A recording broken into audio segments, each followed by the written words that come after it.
우리에게 주시는 말씀은 사도행전 4장 32절로 37절의 말씀입니다. 하나님의 말씀입니다. 믿는 무리가 한 마음과 한 뜻이 되어 모든 물건을 서로 통용하고 자기 재물을 조금이라도 자기 것이라 하는 이가 하나도 없더라. 사도들이 큰 권능으로 주 예수의 부활을 증언하니 무리가 큰 은혜를 받아 그 중에 가난한 사람이 없으니 이는 밭과 집 있는 자는 팔아 그 판 것의 값을 가져다가 사도들의 발 앞에 두매 그들이 각 사람의 필요를 따라 나누어 줌이라. 구브로에서 난 레위족 사람이 있으니 이름은 요셉이라. 사도들이 일컬어 바나바라 번역하면 위로의 아들이라 하니 그가 밭이 있음에 팔아 그 값을 가지고 사도들의 발 앞에 두니라. 아멘. 교회 화단에 살구나무가 꽃이 피어 예쁜데 그 아름다움을 기뻐하기도 전에 동시다발적으로 일어난 산불이 강풍으로 피해 지역에 급속도로 확산되며 안타깝고 마음이 무거운 한 주였습니다. 피해자와 유족들의 눈물이 메마른 땅을 적신 가슴 아픈 한 주였습니다. 생명의 싹이 자라야 할 땅이 산불로 폐허가 되었습니다. 한 해 농사를 시작해야 하는 시기에 산불은 많은 것을 앗아갔습니다. 한 해의 농사를 준비하던 농부의 꿈도 잿더미가 되었습니다. 주께서 슬픔의 땅, 비통의 땅을 위로하여 주시길 원합니다. 거룩한 주일 죽음에서 생명으로 죽음을 이기고 다시 살아나셔서 우리의 소망이 되시는 예수님과 아버지 하나님을 예배하는 성도에게 슬픔과 절망을 이기신 사랑과 능력이 임하기를 축원합니다. 성령이 임하면 담대하게 됩니다. 그래서 두려움을 떨치고 일어나서 예수의 복음을 외치게 됩니다. 그래서 담대하게 세상을 향해서 예수의 복음을 전하는 증인이 되는 것이 성령의 역사요 은혜입니다. 그러면 교회 내적으로는 어떤 일이 일어날까요? 그것이 32절 말씀입니다. 32절을 같이 봉독하겠습니다. 믿는 무리가 한 마음과 한 뜻이 되어 모든 물건을 서로 통용하고 자기 재물을 조금이라도 자기 것이라 하는 이가 하나도 없더라. 아멘. 성령이 임하시면 외적으로는 세상을 향해서 담대하게 복음을 전하게 되고 교회 내적으로는 연합과 일치가 일어납니다. 오늘 말씀에 믿는 무리가 한 마음과 한 뜻이 되었습니다. 우리를 하나 되게 하시는 분이 성령입니다. 에베소서 4장에 평안에 매는 줄로 성령이 하나 되게 하신 것을 힘써 지키라 하셨습니다. 우리는 자기 소견에 옳은 대로 사는 사람들입니다. 구약의 이스라엘 백성이 타락했을 때의 특징이 이것이죠. 이스라엘의 왕이 있으되 왕의 말씀을 따르지 않고 자기 생각, 자기 이익, 자기 주장을 따라 삽니다. 그래서 분열되었습니다. 각자 자기 생각이 옳다고 하며 자기 이익을 주장하니 하나가 될 수 없습니다. 그런데 성령께서 임하시면 자기를 부인하고 자기 십자가를 지고 예수를 따르게 하십니다. 내 정욕과 탐심을 십자가에 못 박고 예수님처럼 자기를 비우고 낮추어 아버지의 말씀에 죽기까지 순종하게 하십니다. 내 안에 사는 이가 예수 그리스도며 하나님의 아들을 믿는 믿음 안에서 살게 만드십니다. 그래서 성령께서 임하시고 권능을 받으면 분열과 다툼이 종식되고 화평과 일치의 역사가 일어납니다. 생각해 보십시오. 어떻게 남자와 여자, 유대인과 이방인, 자유자와 종이 예수 안에서 하나가 될 수 있을까요? 이전까지 그들은 관습, 전통, 문화, 그리고 자기 이념을 따라서 차별했습니다. 그래서 하나가 되는 것은 있을 수 없었습니다. 지배적 위치에 있는 사람들은 그런 위치 기득권을 고수하려 합니다. 남존 여비의 사상에 젖어 있으면 남자들에게 유리하지요.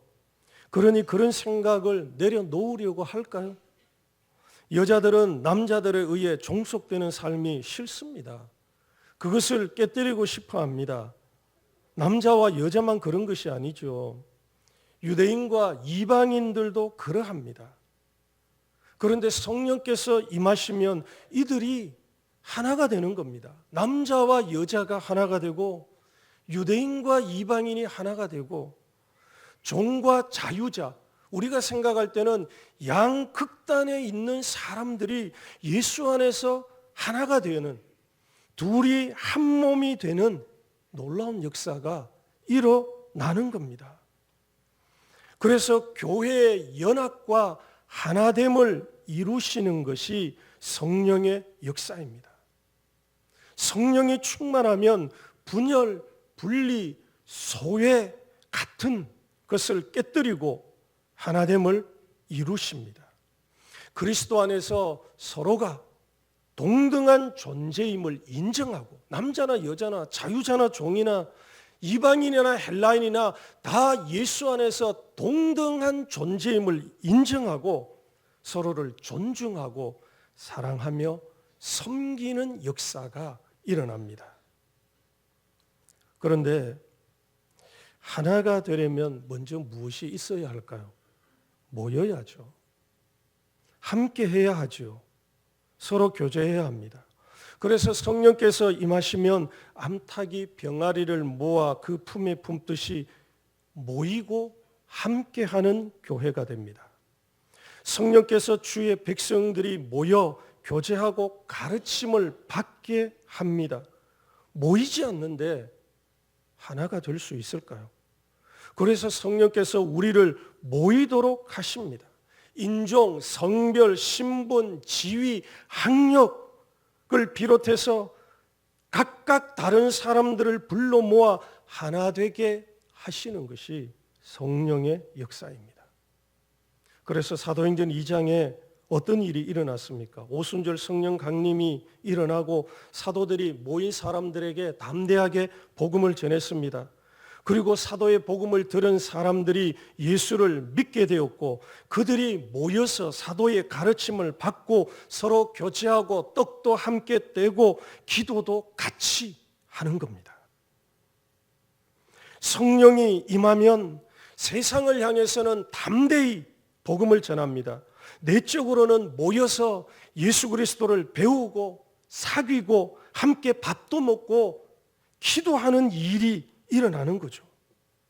이렇게 교회가 하나 되어져 가는 겁니다.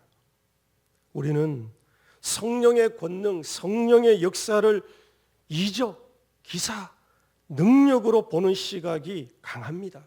그래서 귀신이 쫓겨가고 병든 사람은 일어나고 방언을 말하게 되고 독을 먹어도 해롭지 않고 담대하게 예수의 이름을 믿으며 믿지 않던 사람들이 회개해서 예수를 믿게 되는 이런 일에 환호하죠. 맞습니다. 이것도 성령의 권능입니다. 그러나 동시에 교회가 모이고 한 마음과 한 뜻이 되는 것도 성령의 역사입니다. 마귀가 잘하는 것이 있습니다. 다툼과 분열을 일으키는 겁니다.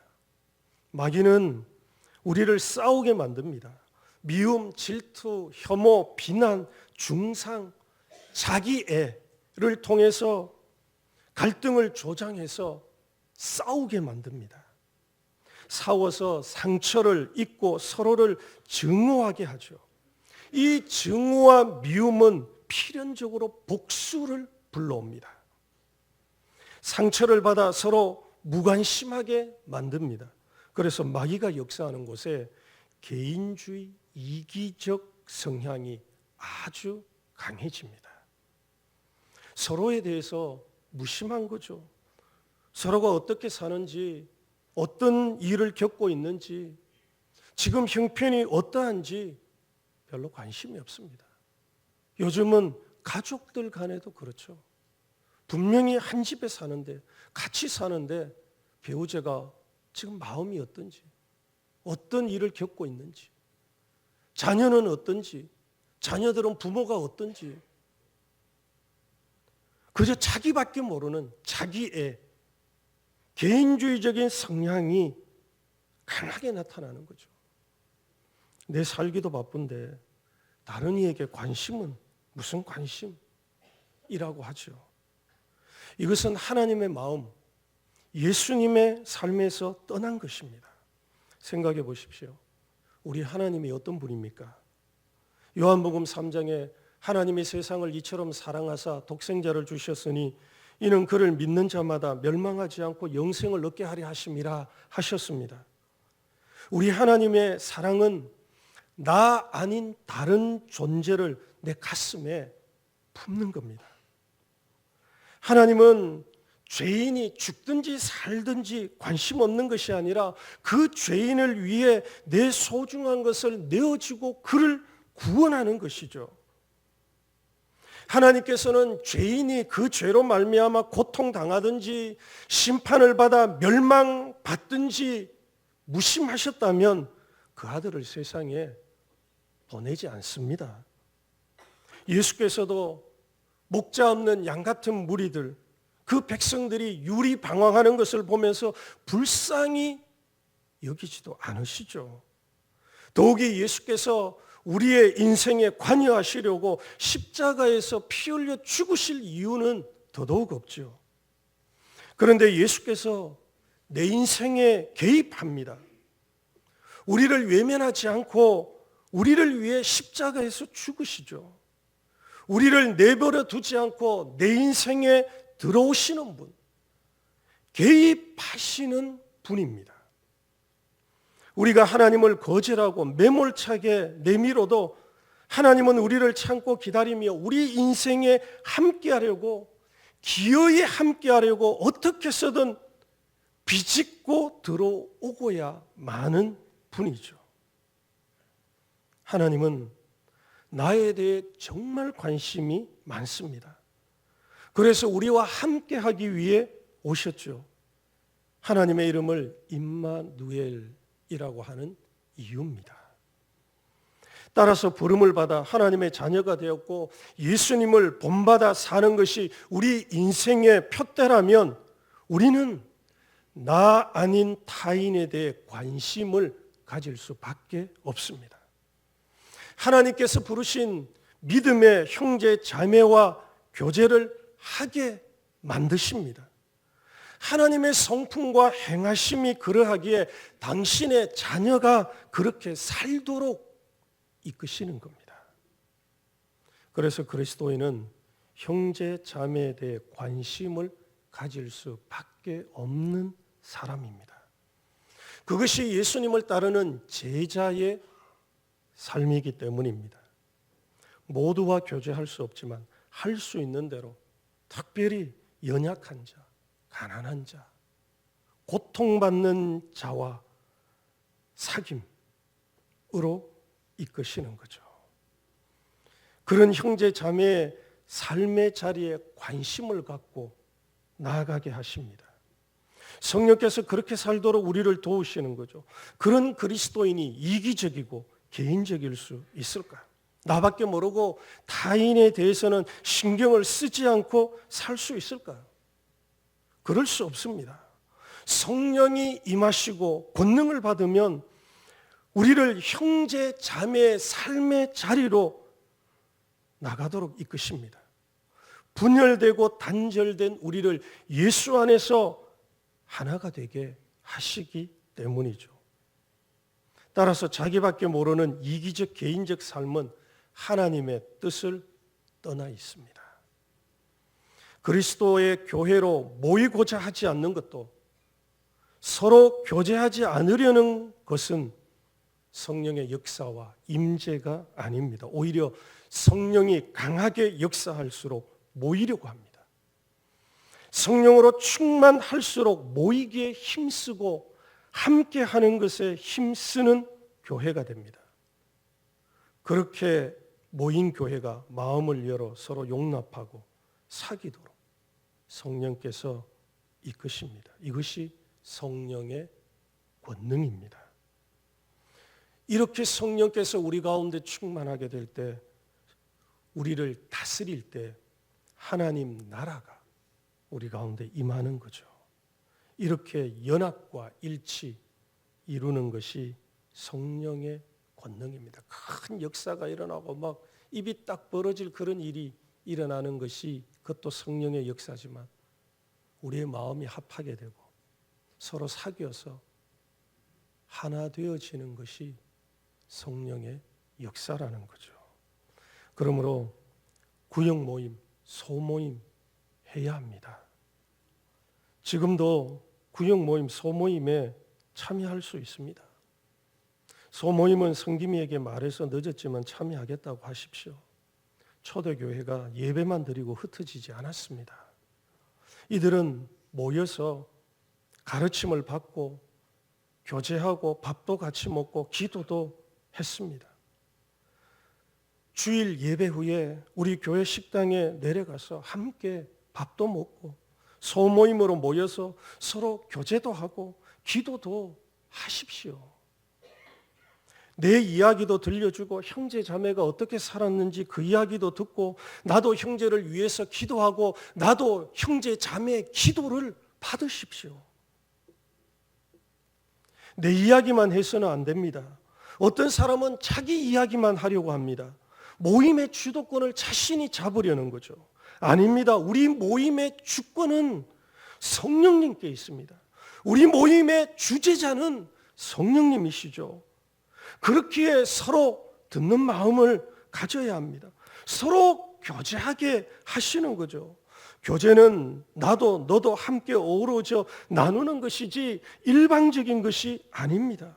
이렇게 서로를 위하고 하나 되는 교회의 모습이 성령으로 충만한 모습입니다. 따라서 우리가 하나님이 기뻐하시는 교회, 우리가 하나님의 사랑과 서로를 향한 사랑으로 충만한 교회가 되기를 원한다면 성령의 임재와 권능이 있어야 합니다. 외적으로 복음을 담대하게 전하고 내적으로 하나됨과 평안함이 넘치려면 성령 충만해야 합니다. 어느 하나만이 아니죠. 따라서 성령은 교회 밖에서나 교회 내에서나 예수님을 따르고 본받도록 역사합니다. 그렇기에 성령 충만한 그리스도인, 열심히 신앙생활하는 그리스도인은 교회에서도 열심히 잘하고 가정과 직장에서도 성실하게 삽니다. 성령의 충만을 받으면 교회에서 성실한 것처럼 가정에서 배우자에게 성실해야죠. 자녀들을 사랑으로 품고 보살펴야죠. 직장에서도 믿음으로 행해야죠. 아름다운 교회와 가정을 이루는 비결이 성령 충만에 있습니다. 우리 교회가 초대교회와 같은 교회가 되길 원합니까?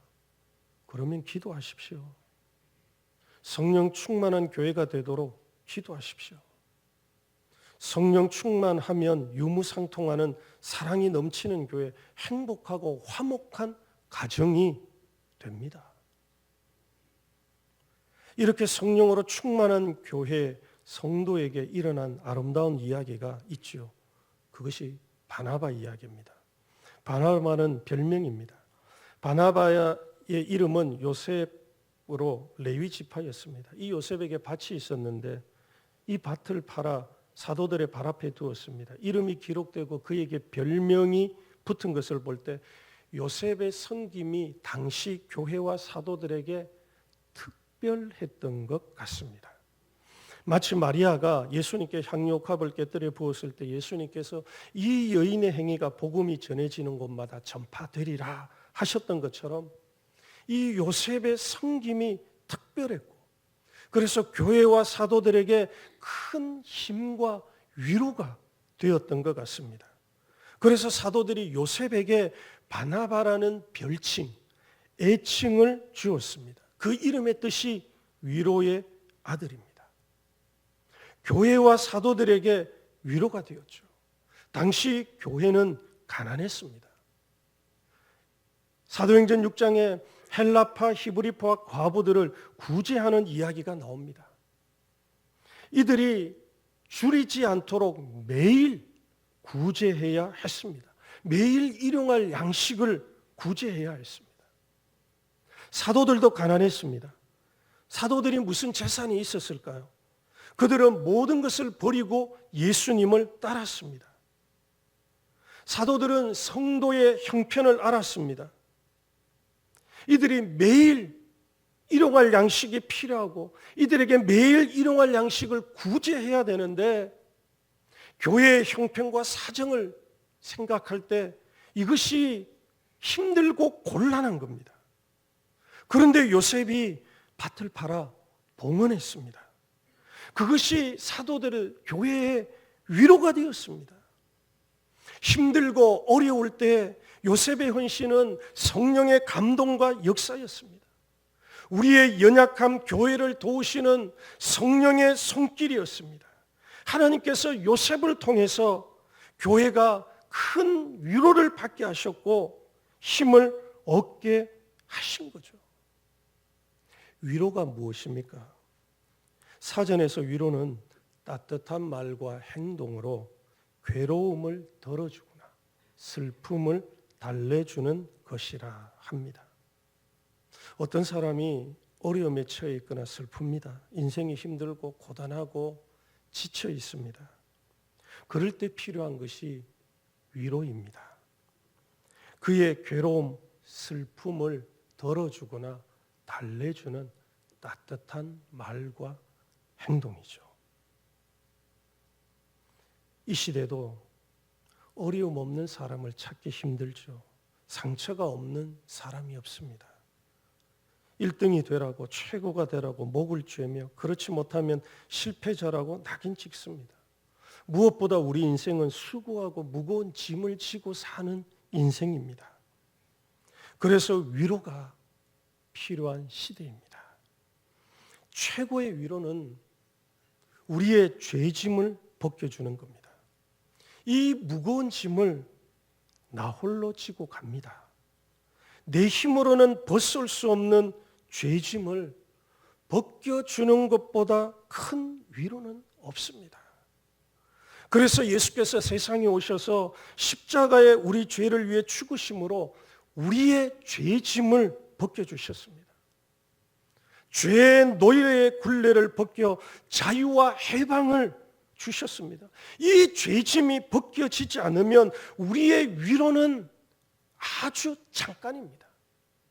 죄로 인해서 우리가 고통을 받고 죄로 인해서 사망의 두려움이 그리고 이 죄로 인해서 한 번 죽는 것은 사람에게 정하신 것이지만 죽은 후에는 하나님의 심판이 있어서 영원한 멸망을 받는데 이 근원적인 죄의 짐이 벗겨지지 않으면 이 세상에서 우리가 받는 위로는 정말 잠깐 받는 위로요. 그리고 순식간에 지나고 마는 헛된 것을 위로로 삼는다는 것입니다. 노숙자 사역을 하는 한 목사님이 몇 년 전에 이런 글을 남겼습니다. 내용이 이렇습니다. 올 들어 어려운 이웃, 노숙인입니다. 어려운 이웃을 위한 예배 숫자가 급하게 늘어 자리가 좁아지는 지경이 되었습니다. 그 이유가 경제가 어렵고 담배값이 올라서 그런다고 누가 귀뜸을 합니다. 어려운 이웃을 위한 예배에서 이 같은 이야기가 사실이냐 물으니 모두 웃고 맙니다. 사실이라는 것이죠. 교회나 저는 여러분의 자판기냐 물었습니다. 버튼을 누르면 담배도 나오고 소주도 나오는, 그러자 모두가 웃습니다.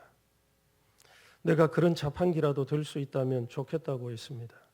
가진 것이 차고 넘쳐서 담배 한 대를 물고 소주 한 잔을 마시면 위로가 되느냐 물었습니다.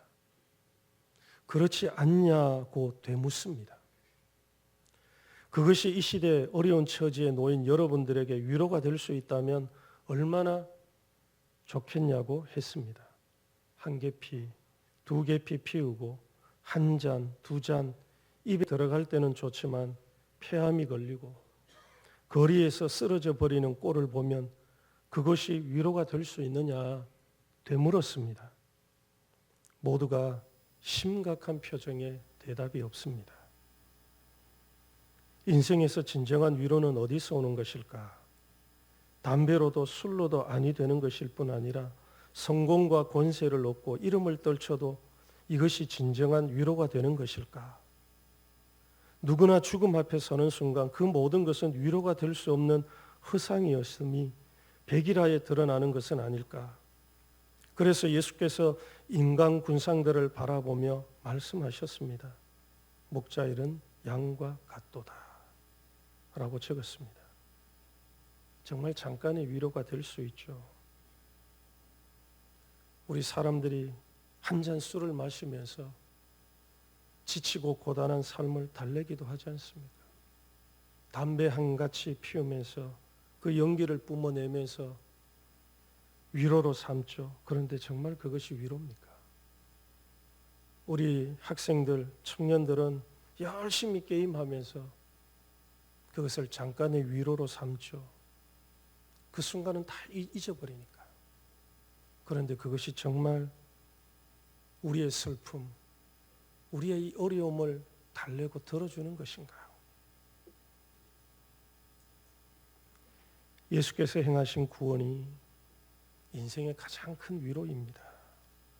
예수님의 위로보다 큰 위로는 없습니다. 그러므로 예수 이름으로 구원을 받아 하나님의 자녀가 된 여러분은 주님의 위로하신 가운데에서 위로자가 되십시오. 목마른 사람에게 냉수 한 그릇은 세상의 어떤 진수성찬보다 큰 위로가 됩니다. 소자에게 물 한 그릇 주는 것, 목마른 사람에게 물 한 그릇 주는 것이 어떤 것보다 큰 위로죠. 하루가 힘겨운 사람에게 따스한 식사와 말은 다시 일어날 위로가 됩니다. 처음 본 사람에게 환대의 말과 영접은 영혼을 밝히는 위로가 됩니다. 교회에서 만나는 이들에게 따스한 말을 하십시오. 내가 그를 위로할 의도가 없었을지라도 그 말을 듣는 사람에게는 위로가 될 수 있습니다. 이 한 주간 처음 듣는 사무적인 말이 아니라 내 영혼을 생각하는 따스한 말. 그래서 그 영혼이 힘을 얻을 수 있죠. 교회에서 만나는 형제 자매에게 친절을 베푸십시오. 관용하십시오. 먼저 인사하십시오. 아무도 내게 인사하지 않았는데 오늘 교회에서 만난 누군가가 내게 머리를 숙여서 잘 왔다고 그 한마디가 이 한 주간 처음 받는 인사일 수도 있잖아요. 내가 그럴 의도가 없었을지라도 내가 예수 안에서 행하는 이 자비와 온유한 말과 행위가 듣는 그 사람에게는, 마주하는 그 사람에게는 위로가 되는 것입니다.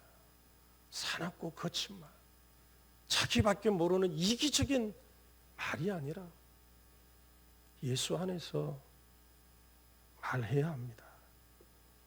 그렇게 위로하고 위로받는 교회가 성령의 충만한 교회입니다. 우리 자신도 상처를 받아서 위로를 받아야 되고 앞에 있는 형제 자매도 이 한 주간 살면서 상처가 있어 위로받아야 되고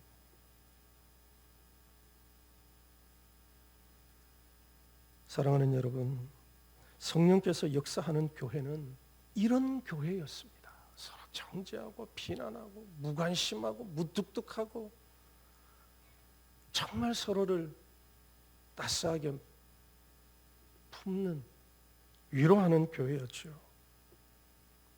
여러분은 이런 교회에 속하길 원하십니까?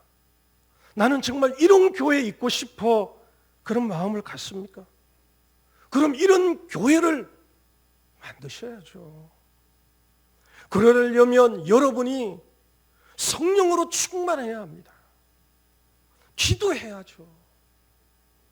여러분이 바나바와 같은 사람이 되셔야죠. 그래서 우리 교회가 하나님이 기뻐하는 교회, 성령의 능력이 나타나 사랑과 위로, 섬김이 넘치는 교회가 되기를 축원합니다. 이제 우리 찬양하며 결단에 기도하겠습니다.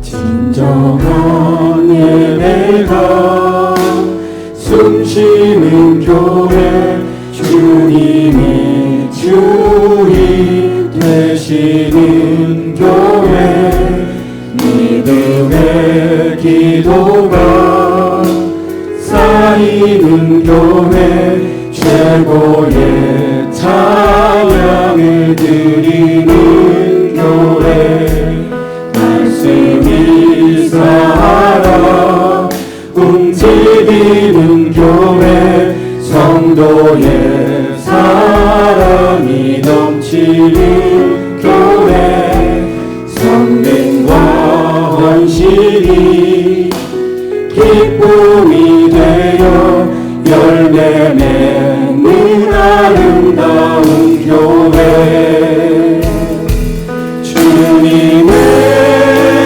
마음 닮아서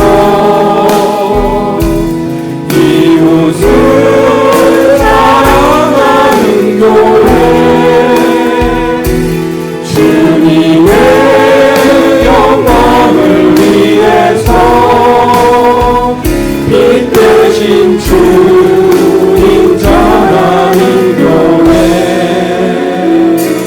사랑의 불꽃이 활짝 피어나 날마다 사랑에 빠지는 교회, 주께서 사랑하는 우리 교회가 이런 교회 되게 하소서.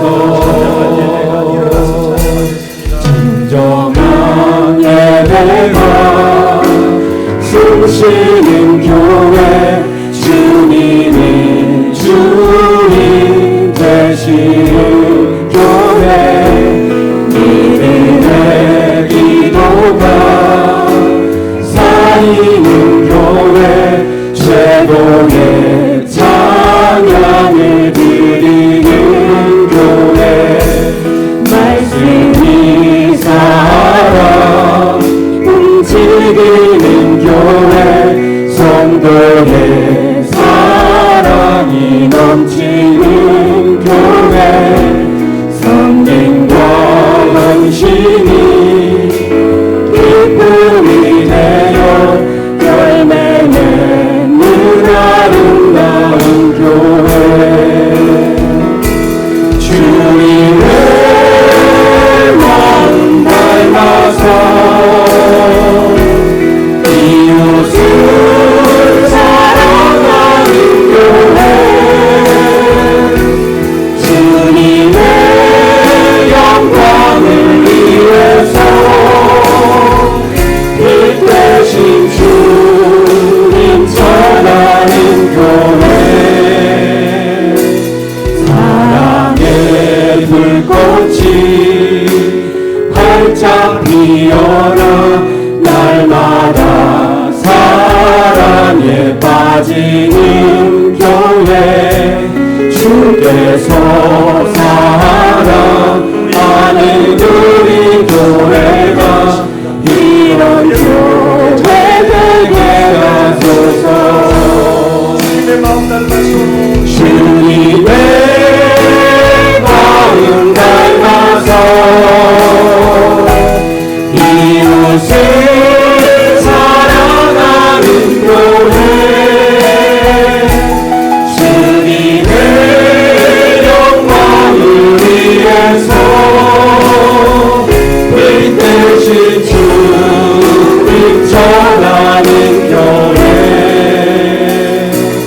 사랑의 불꽃이 활짝 피어나 날마다 사랑에 빠지는 교회, 주께서 사랑하는 우리 교회가 이런 교회 되게 하소서. 우리 같이 기도하겠습니다. 오늘 말씀을 기억하며 함께 기도하겠습니다. 하나님, 우리 중복동 교회가 이런 교회가 되게 하여 주십시오. 다툼과 싸움, 미움, 증오, 차별이 물러가고 한 마음과 한 뜻이 되어 우리 하나님을 섬기는 교회가 되게 하여 주옵소서. 우리 마음속에 있는 모든 더러운 죄악을 사하여 주시고 씻겨 주심으로 말미암아 형제자매를 있는 그대로 인정하고 용납하며 존중하고 섬기고 사랑하는 삶이 되게 해 주시기를, 그리고 우리 중복동교회가 성령의 권능을 받아서 밖으로는 담대하게 예수의 이름을 전하고 안으로는 우리 가운데 화평과 일치의 삶을 이루는 멋진 이 세상과 구별되는 거룩한 교회가 되게 해주시기를, 우리 이 시간 다 같이 한번 주여 부르짖고 기도하도록 하겠습니다. 주여 하나님, 예수의 하나님, 예수 그리스도의 복된 교회, 그리스도의 피로 살세 거룩한 교회가 되어가여 주시니 감사합니다.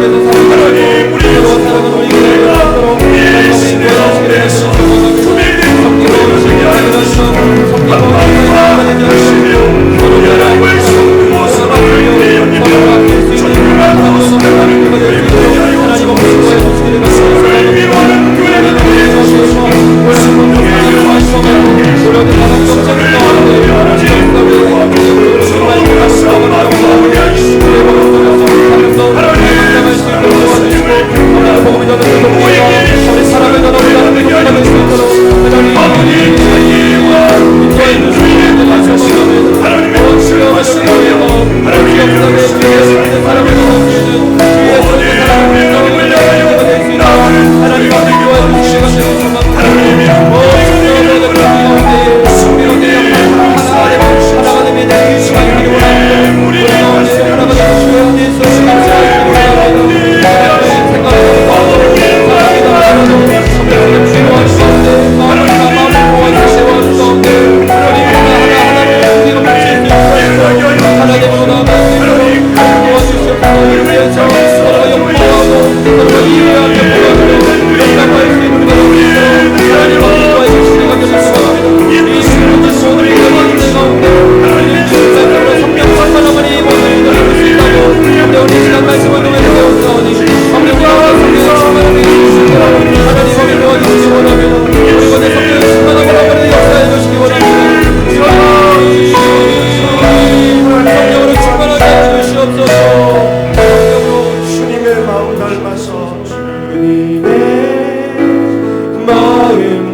분열되고 단절되며 소외되어가는 이 시대, 가족조차도 부모와 자녀가 단절되고 배우자끼리도 단절되는 이 시대 속에 우리를 향하신 하나님의 거룩한 뜻을 발견하게 하시고 개인적 이기적 성향에서 벗어나 성령의 은혜와 임재에 순종하며 살아 우리 중국동교회가 밖으로는 예수 그리스도의 복음을 담대히 전하고 안으로는 한 마음과 한 뜻이 되어 서로 사랑하고 일치와 연합을 이루는 교회가 되게 하여 주시옵소서.